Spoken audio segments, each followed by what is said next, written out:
이 시간 가장 핫한 소식 모아서 전해드립니다. 키워드 먼저 보실까요? 자, 첫 번째, 뒤통수에다 뺨까지. 자, 두 번째, 이 교도소 식단, 격리 군인들 분노. 자, 마지막 키워드, 허허 참나. 자, 먼저 첫 번째부터 보겠습니다. 이달 초에 서울 용산구의 한 옷가게에서 이 벨기에 대사 부인이 직원을 폭행한 일이 있었는데요.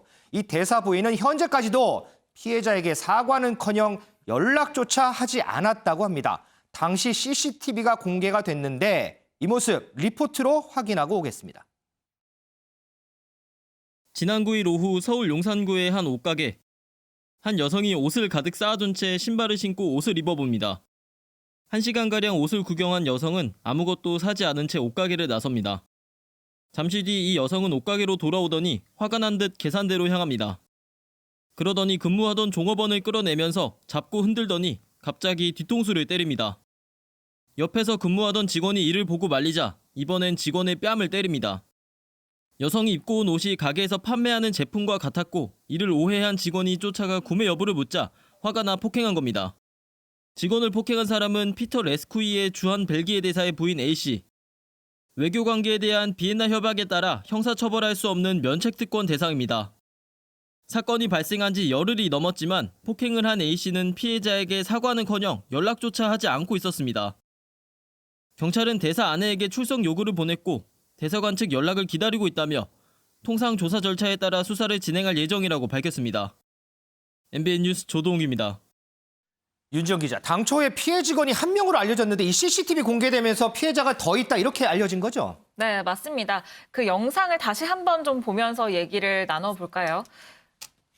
네, 지금 영상을 보시면 먼저 종업원을 잡아당기더니 뒤통수를 이렇게 쳐서 치는 모습이 보이고요. 네. 이걸 말리는 직원을 다시 한번 뺨을 때리는 이 아이고. 모습이 보였습니다. 네. 그러니까 피해자가 2명인 게 이 CCTV를 통해서 확인이 된 거죠. 이 저 뺨을 맞은 직원의 경우에는 폭행을 당한 이후의 사진을 공개를 하기도 했는데 네. 그 사진을 보면 뺨이 굉장히 빨갛게 부어 올라 있는 모습을 볼 수도 있었는데요. 아이고, 저 지금 사진이죠? 보시는 모습. 네, 맞습니다. 아이고, 엄청나게 부었군요. 네.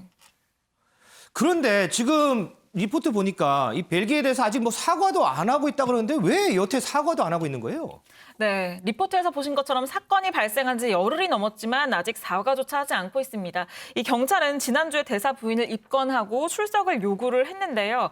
이 대사 부인은 여기에도 응하지 않는 상황입니다. 이 벨기에 대사관의 얘기를 들어보면 이 대사 부인이 지난주에 뇌경색으로 병원에 입원을 했다. 건강이 회복되면 경찰 조사에 응하겠다라고 밝힌 상황인데요. 그런데 이 대사 부인이 계속해서 출석을 거부한다고 하더라도 이 현재로서 경찰로서는 이 출석을 강제할 방법이 없습니다. 왜요?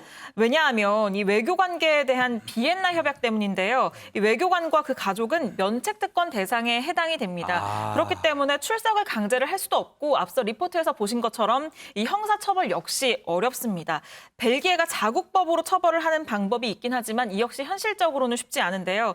이런 내용이 알려지면서 이 네티즌들은 형사처벌을 할 수 없으면 추방이라도 해라라고 요구를 하는 상황이고 또 벨기에 제품에 대한 불매운동 움직임도 감지가 되고 있습니다. 아무리 면책특권이 적용이 돼서 처벌이 불가능하다고 해도 뺨이 벌겋도록 폭행을 했으면 응당 찾아가서 사과하고 용서를 비는 게 인지상정이 아닐까 싶습니다. 자, 두 번째 소식 보겠습니다. 코로나19 예방을 위해서 이 휴가를 다녀온 병사들은 일정 기간 격리를 한다고 하는데 이때 지급된 도시락이 논란입니다. 바로 이 도시락 모습인데요. 이동석 기자, 이 도시락이 어떻길래 논란이 되는 거예요? 네, 화면을 보시면 아시겠지만 부실함 그 자체입니다. 아직도 군인에게 이런 음식을 제공할 수 있다니 놀라울 수밖에 없는데요. 휴가에서 복귀한 한 병사가 온라인 커뮤니티에 글을 올리면서 논란이 됐습니다.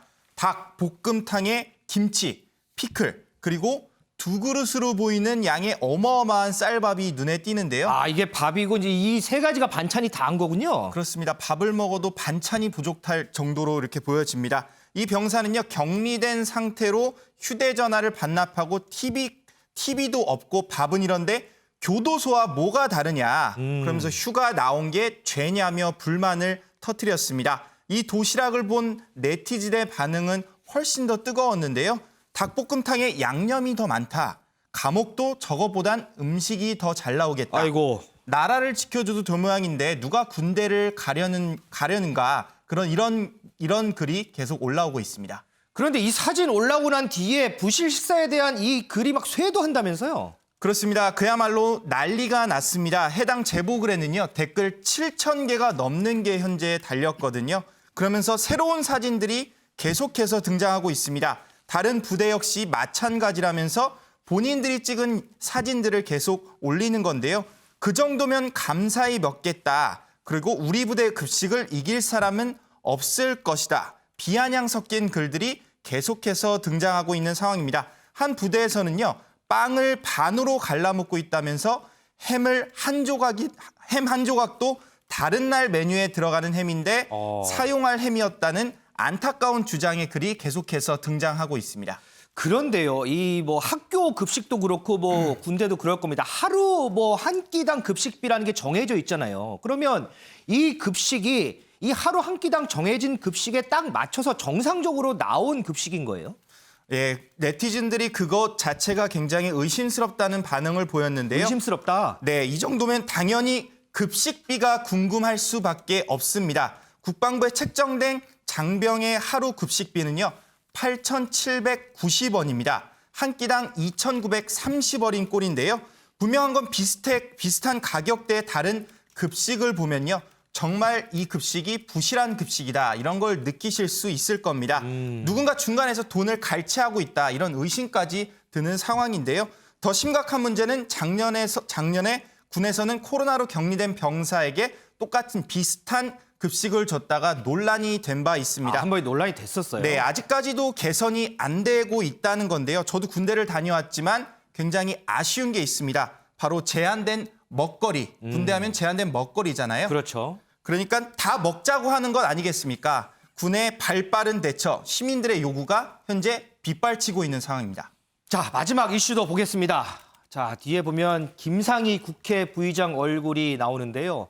어제 저희 백브리핑 시간에서 이 김상희 국회 부의장의 혼잣말 논란 전해드렸었죠. 신났네, 신났어인가요? 뭐 그런 건데 오지혜 기자, 네. 어제 국회 본회의장에서 이 문제 때문에 상당히 좀 많은 소란이 있었다면서요? 네, 그렇습니다. 더불어민주당 소속 국회부의장 김상희 국회부의장 대정부 질문 진행으로 진짜 본의 아니게 유명세를 타고 있죠. 일단 어떤 상황이었는지 영상부터 보고 오시겠습니다.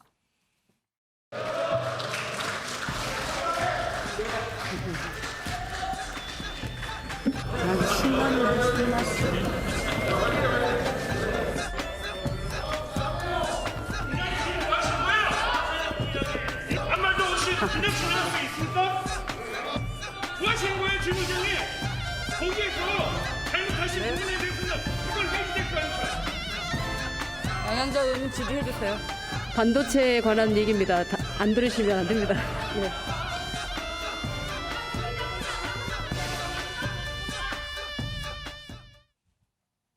네, 마이크가 꺼진 줄 알고 혼잣말처럼 야당을 향해 아주 신났네, 신났어 라고 발언을 했다가 그 자리에 있던 국민의힘 의원들 이런 말 듣고 가만히 있을 수 없으니 사과를 요구했고 그 사이에 허허 참나 이러고 말았죠. 이렇다 보니까 국회의장 자격이 없다 하고 고성이 나왔고요. 또 김 부의장이 아랑곳하지 않고 질의를 하라고 계속 의사 진행을 이어가자 결국 항의 표시로 집단 퇴장을 했습니다.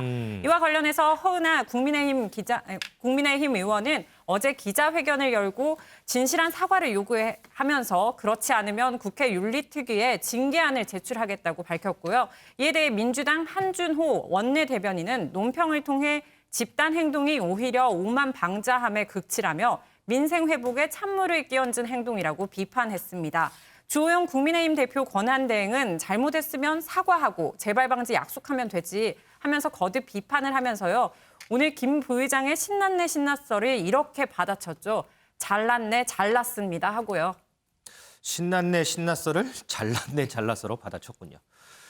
윤영걸 대표님, 네. 지금 핫한 소식 3가지 저희가 정리했는데 이거 하나는 내가 꼭 짚어야 되겠다 하는 부분이 있으실까요? 뭐 세 가지 뉴스 다 기가 막힌 기가 뉴스죠. 막혔어요. 예, 벨기에 대사 부인이 외교관 부인이 저렇게 폭행을 하고 오히려 뭐 병원에 뭐 뇌경색을 하고 입원하고 사과도 안 한 거 잘못된 거고요. 김상희 국회 부의장도 신났네 신났어. 이건 국회 부의장이 특정 정당에 소속되면 안 되는 거거든요. 그러니까 미안하다는 말 되는데 그 말하기가 그렇게 어려운지 그것도 좀 이해가 안 가는데 가장 센 뉴스 중에서 제가 개탄을 금지 못하는 게 국방부 저거 급식 도시락 아닌가 싶어요. 네. 예, 코로나 때문에 휴가 갔다 와서 격리됐는데 그 도시락이 그렇게까지 부실할 수가 있는가. 저는 1882년 이모군란이 일어났을 때 그 곡식에다가 모래 섞어서 90군데가 일어나서 이모군란이잖아요. 네. 저는 그 수준이 아닌가 싶을 정도로 너무 이모군란까지 나오는군요. 예, 작년에 우한 교민들 수송했을 때 네. 그때도 좀 맛이 없다고 우한 교민이 사진 찍어서 올린 적이 있었거든요. 도시락 갖고 얘기가 좀 있었죠. 대통령이 제공한 거. 네. 근데 사실은 그게 좀 차서 그렇지 뭐 장어도 있고 고급 식단이었어요. 그렇죠. 네. 네, 근데 우한 고민들은 그렇게까지 고급으로 해주면서 정작 나라를 지키는 거는 무슨 힘으로 싸웁니까 군인들이? 밥 힘으로 싸우는 거잖아요. 네. 밥 힘이 저렇게까지 부실하게 밥만 덩그러니 있고 반찬은 겨우 뭐 조금 찍어 먹을 거 한두 개 저렇게 있는 게 저게 말이 되나? 원래 군대에는 저희 있을 때도 뭐 황후 도강탕이라고 황후 도광탕이요? 황소가 강을 지나간 거 그 물로 국을 끓여서 건더기를 찾아도 없다. 네네. 그러니까 투덜거리긴 했습니다만 지금보다 우리 그때가 더 나았던 것 같다는 생각이 들 정도로 그래요? 지금 저는 굉장히 부실해서 무료급식소보다 저렇게 부실하지 않다. 그리고 한 끼 식사가 2,930원이면 적은 게 아니거든요. 송해 그 전국 노래자랑 사회 보시면 송해 길이 있잖아요. 낙원상가 앞에. 네네네. 거기 송해 해장국 팔아요. 종로 한복판에. 2,000원인가 3,000원 2,500원에 올라서 2,500원. 식사 잘 나오잖아요. 제 사무실인데 서울역 근방에 있는데 비빔밥 3,000원인데 아주 잘 나와요. 근데 저게 세금도 안 내고 임대료도 안 내는 2,930원짜리 식사가 저렇게 부실한 거는 저는 뭔가 좀 시스템에 문제가 있나. 저는 그래서 저 국회의원들이 상임위 국방위 같은 데 중심으로 해서 좀 조사를 좀 해봐야 될 것 같아요. 저기 60만 군인이 저런 거를 먹고 어떻게 전쟁을 준비하겠습니까? 저는 그 아주 심각한 문제다. 한 해 우리 국방 예산이 올해 52조인가요? 52조 8천억인가 그런데 네네. 저런 부실한 식사를 먹고 어떻게 국방 의무를 할지 저는 아주 개탄을 금치 못하겠습니다. 글쎄요, 이 다른 사람은 몰라도요, 우리 국군 장병들은 잘 먹고 나라 잘 지켜야 우리 부모 형제가 단잠을 이룰 수 있을 텐데 말입니다.